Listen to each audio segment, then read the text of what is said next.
നമസ്കാരം. Raf talk ഫുട്ബോളിലേക്ക് അവർക്കും സ്വാഗതം. എന്തൊരു കളിയാണ് ലിവർപൂളിനെതിരെ PSG പുറത്തെടുത്തത്. പക്ഷെ അവസാനം വിജയിച്ചതാരാ? ലിവർപൂൾ. ഫുട്ബോൾ ചിലപ്പോൾ ഇങ്ങനെയാണ്. ഇലക്ട്രിഫയിങ് പെർഫോമൻസ് ആണ് PSG പാർക്ക് ഡസ് പ്രിൻസസിൽ ലിവർപൂളിനെതിരെ പുറത്തെടുത്തത്. പക്ഷേ ഹാർവി എലിയട്ടിൻ്റെ ഒറ്റ ഗോളിന് ലിവർപൂൾ വിജയിച്ച് കയറി. ലിവർപൂൾ ഇതിന് നന്ദി പറയേണ്ടത്, ഈ വിജയത്തിന് നന്ദി പറയേണ്ടത് തീർച്ചയായിട്ടും Brazilian super goalkeeper Alisson ആണ്.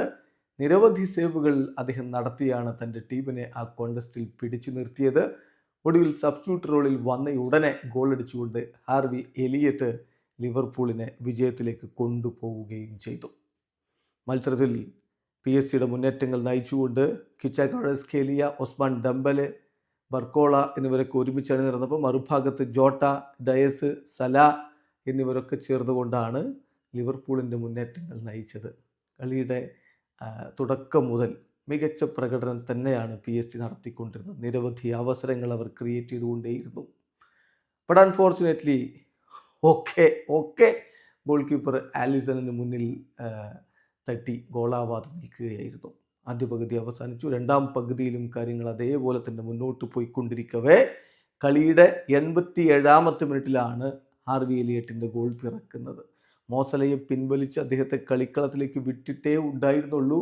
ന്യൂനസിൻ്റെ അസിസ്റ്റിൽ നിന്ന് അദ്ദേഹത്തിൻ്റെ ഗോൾ അതാ പിറക്കുന്നു. ആ ഒറ്റ ഗോളിന് അതുവരെ നന്നായി കളിച്ചുകൊണ്ടിരുന്ന PSG പരാജയം സമ്മതിക്കേണ്ടി വന്നു. അതാ പറഞ്ഞത്, ചിലപ്പോൾ ഫുട്ബോൾ ഇങ്ങനെയൊക്കെയാണ്. നന്നായി കളിച്ചാലും ഗോളടിക്കാൻ കഴിഞ്ഞില്ലെങ്കിൽ കളി കൈവിട്ടു പോകും. ഏറ്റവും മികച്ച പെർഫോമൻസ് നടത്തിയ ആലിസൺ തന്നെയാണ് ഈ കളിയിലെ ഏറ്റവും മികച്ച താരമായിട്ട് തിരഞ്ഞെടുക്കപ്പെട്ടിട്ടുള്ളതും. സോ ആലിസൺ ലിവർപൂളിനെ രക്ഷിച്ചു എന്ന് പറയണം. കൃത്യമായ കണക്കുകൾ നമ്മളൊന്ന് നോക്കുകയാണെങ്കിൽ 27 ഷോട്ടുകളാണ് PSG അടിച്ചത്. അതിൽ 10 ഓൺ ടാർഗറ്റിലേക്കായിരുന്നു. മറുഭാഗത്ത് 2 ഷോട്ടുകൾ അടിച്ച ലിവർപൂൾ ഒരേ ഒരു ഷോട്ട് ഓൺ ടാർഗറ്റിലേക്ക്, അത് ഗോളാവുന്നു, അവർ വിജയിക്കുന്നു. ബാക്കി ഇനി അങ്ങ് ആൻഫീൽഡിൽ. വീഡിയോ അവസാനിക്കുന്നു. ഫുട്ബോൾ ലോകത്ത് കൂടുതൽ വിശേഷങ്ങളുമായി റാഫ് ടോക്സ് കൊണ്ടുവെത്താം.